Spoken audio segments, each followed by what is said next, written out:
Noch nicht alle? Nein, im Namen des Vaters und des Sohnes und des Heiligen Geistes. Amen.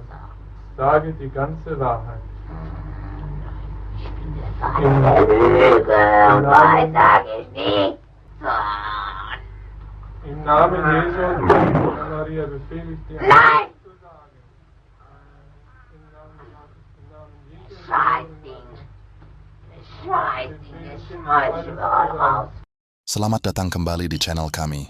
Di video kali ini, kita akan mempersembahkan kisah tragis, eksorsisme Anneliese Michel. Anneliese Michel adalah seorang gadis muda yang menderita penyiksaan gaib dan mengalami eksorsisme yang kontroversial. Mari kita telusuri lebih dalam mengenai kasus ini dan mencoba memahami apa yang dialaminya.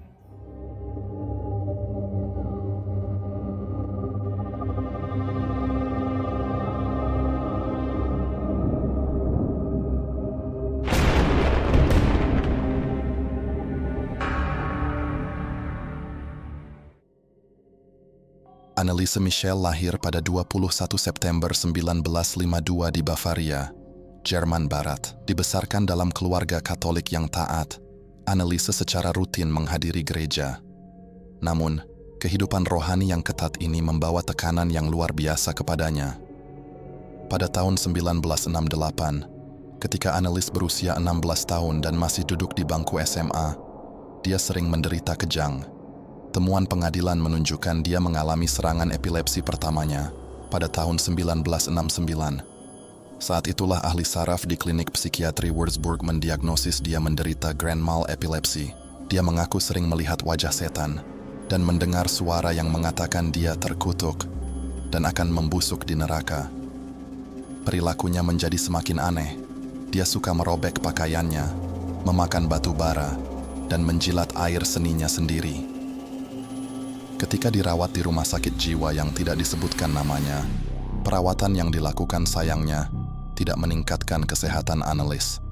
Sebaliknya, depresinya mulai semakin dalam. Dia semakin frustrasi dengan intervensi medis karena kondisinya tidak membaik. Perawatan medis jangka panjang terbukti tidak berhasil, termasuk depresinya yang memburuk seiring berjalannya waktu. Setelah memusatkan hidupnya pada iman Katolik yang taat, Anneliese mulai mengaitkan kondisinya dengan kerasukan setan. Anneliese menjadi tidak toleran terhadap tempat-tempat dan benda-benda suci, seperti salib, yang dia kaitkan dengan kerasukan setan. Pada tahun 1973, Anneliese bahkan menderita depresi dan mempertimbangkan untuk bunuh diri.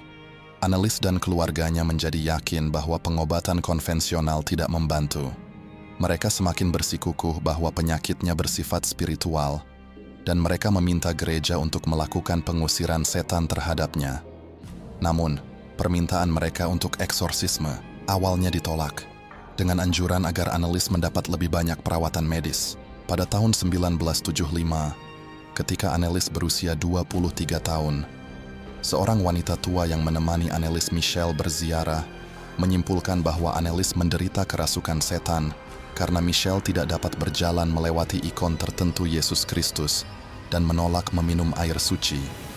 Anneliese dipercaya dirasuki oleh 6 sosok demons yang mencoba mengendalikan dirinya. Berikut ini cuplikan suara ketika eksorsisme Anneliese Michel dilakukan. Sage die ganze Wahrheit. Von der Lüge und Wahrheit sage ich nichts.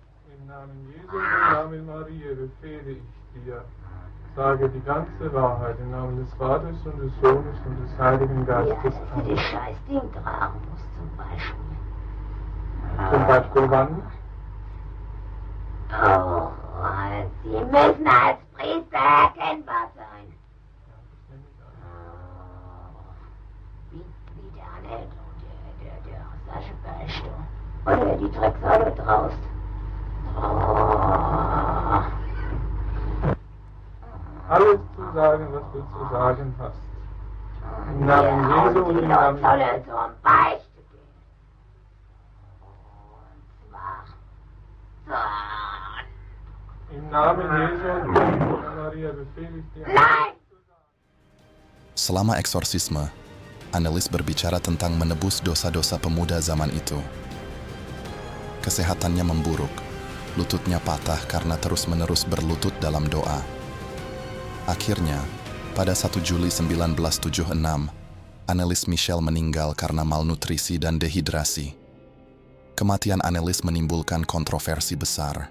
Setelah dilakukan penyelidikan, jaksa penuntut negara menyatakan bahwa kematian Michel sebenarnya bisa dicegah bahkan 1 minggu sebelum dia meninggal.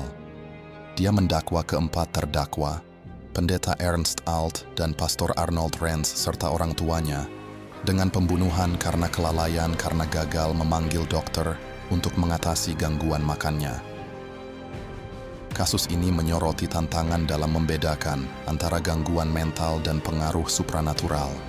Pada akhirnya, para terdakwa termasuk orang tua Annelies dinyatakan bersalah karena melakukan pembunuhan karena kelalaiannya dan dijatuhi hukuman 6 bulan penjara yang kemudian ditangguhkan dan 3 tahun masa percobaan. Itu adalah hukuman yang jauh lebih ringan dari perkiraan kebanyakan orang.